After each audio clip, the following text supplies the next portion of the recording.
7 चौके 28, तो अपन बोल सकते हैं कि ये जो 343 जो संख्या है वो 7 से विभाजित है। उम्मीद है कि बहुत ही अच्छे से आप समझ गए होंगे, ठीक है ना। अब देखते हैं हम क्या 8 की भाजकता। 8 की भाजकता क्या बोलती है? 8 की भाजकता सिंपली है 4 की भाजकता जैसी।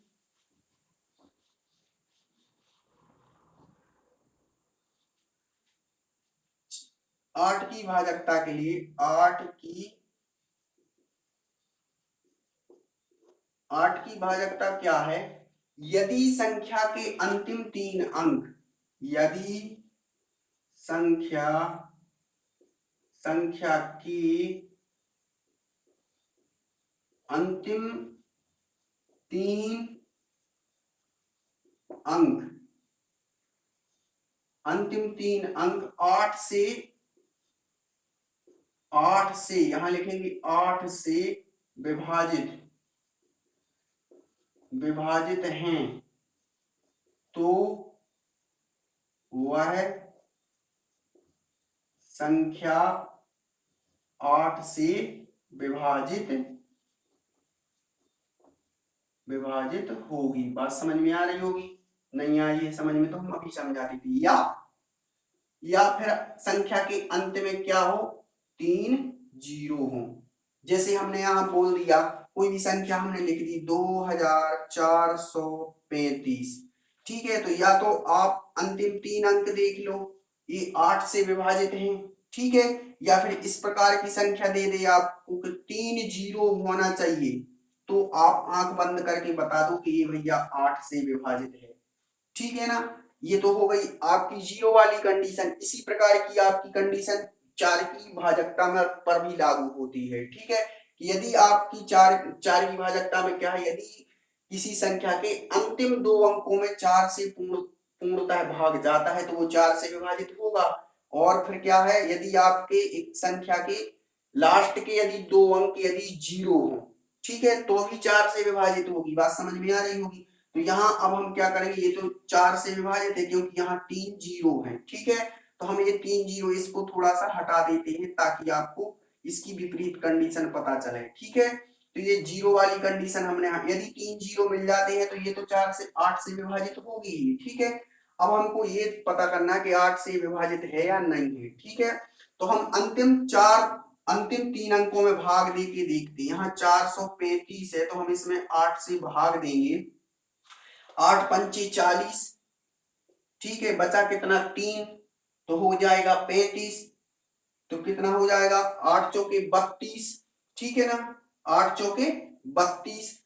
अब बचा यहाँ कितना शेषफल 3, तो कहने का मतलब ये है कि ये संख्या जो है वो नहीं विभाजित हो रही है क्योंकि यहाँ अंतिम जो 3 अंक हैं इनमें 8 से पूर्णतः भाग नहीं जा रहा, तो ये 8 से विभाजित, ये संख्या जो है वो 8 से विभाजित नहीं होगी। बात समझ में आ रही होगी।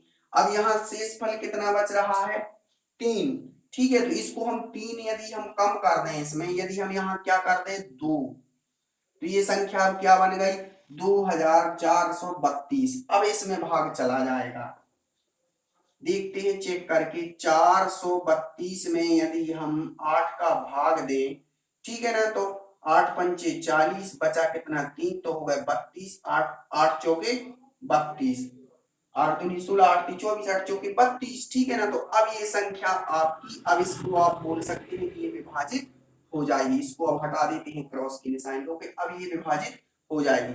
उम्मीद करते हैं बहुत ही अच्छे से आप समझ गए होंगे, ठीक है ना। इसके बाद देखते हैं हम क्या 9 की भाजकता।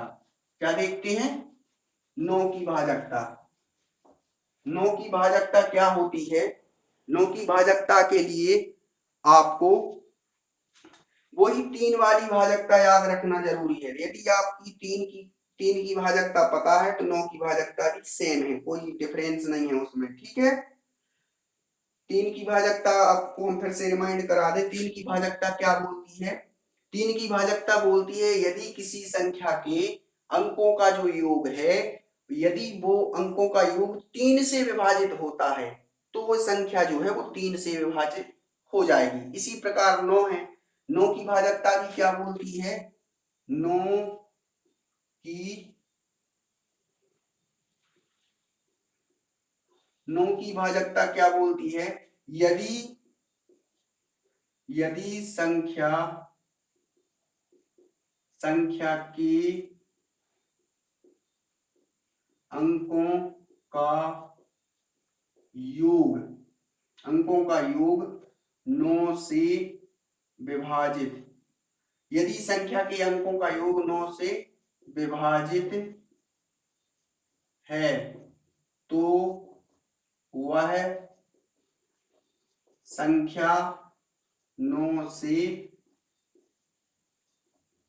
विभाजित होगी। बात समझ में आ रही होगी। फिर से देख लेते हैं इस भाषा को।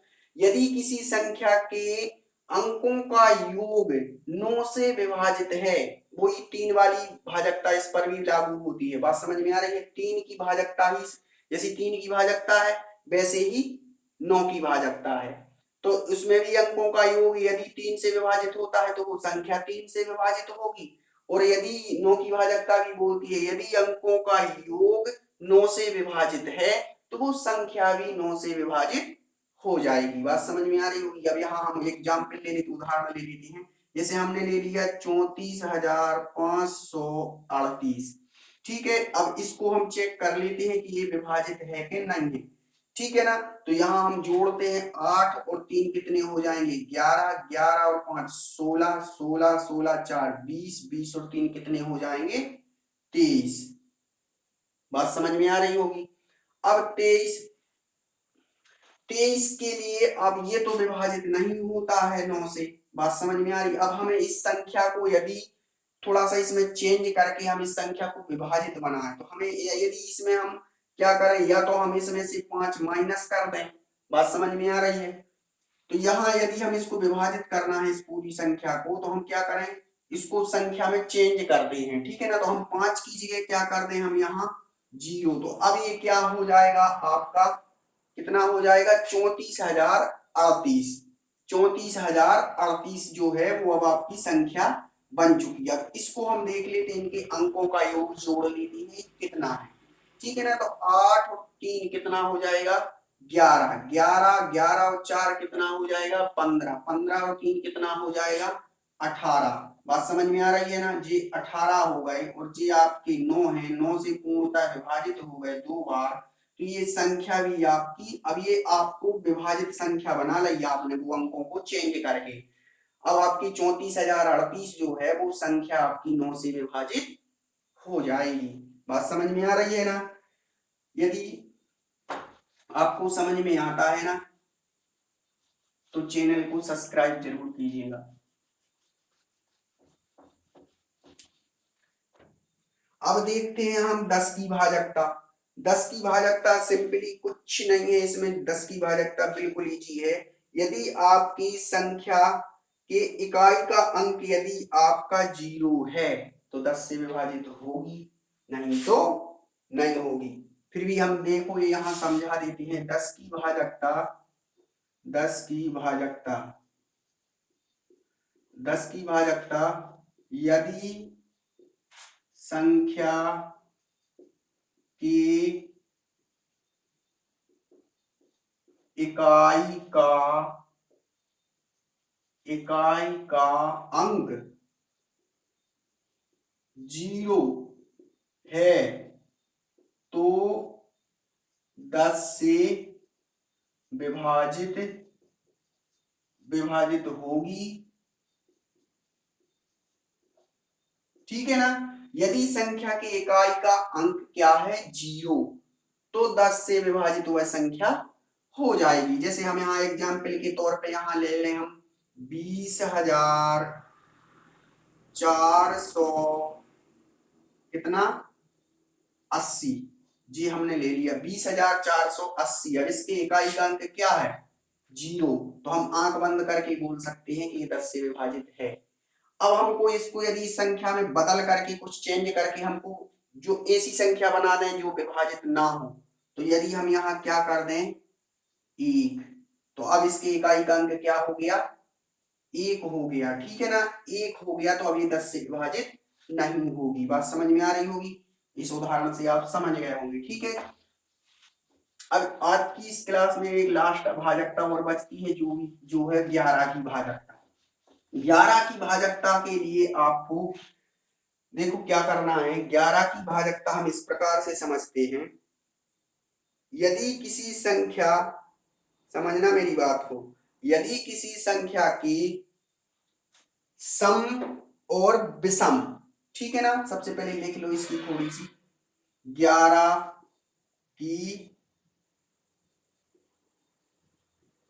की भाजकता क्या बोलती है, यदि यदि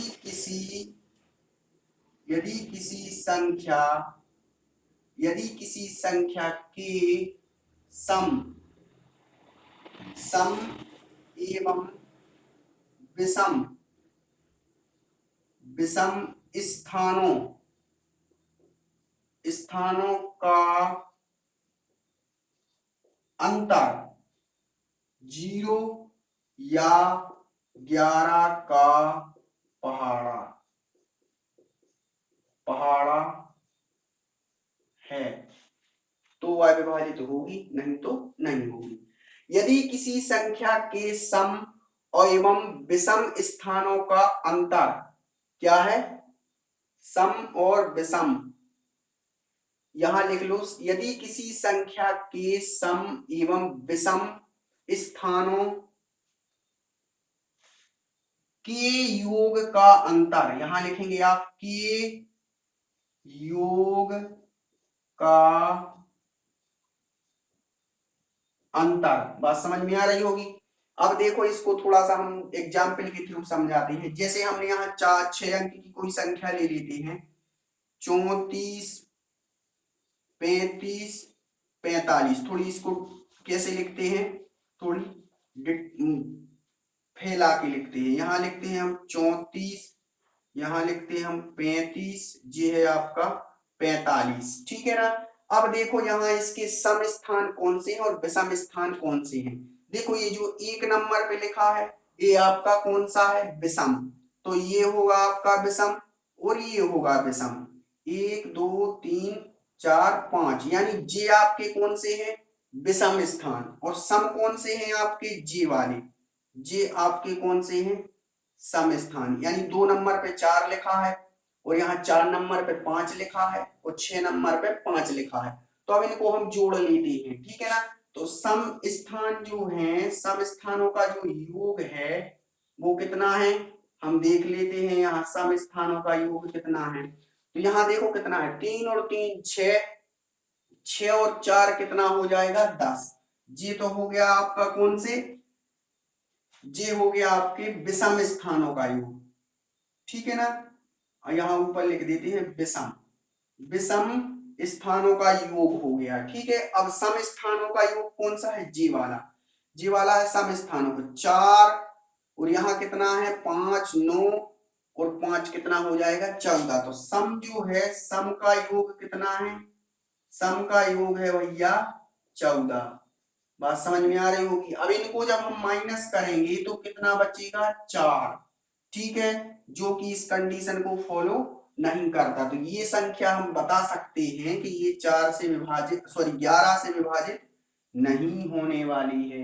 बात समझ में आ रही होगी, ठीक है। यदि इसको हम उदाहरण के तौर पे यहाँ यदि हम एक समझे ना, तो यहाँ हम कौन सी संख्या ले लें, यहाँ हम एक दूसरी संख्या ले लेते हैं ताकि जो आपको समझ सको आप, ठीक है ना। यहाँ हम दूसरी एक संख्या ले लेते हैं, कौन सी, देखो यहाँ हम संख्या ले लें 67, 24, 56, 78। कौन सी संख्या ले लें, 67। यहाँ हम एक दूसरी संख्या ले लेते हैं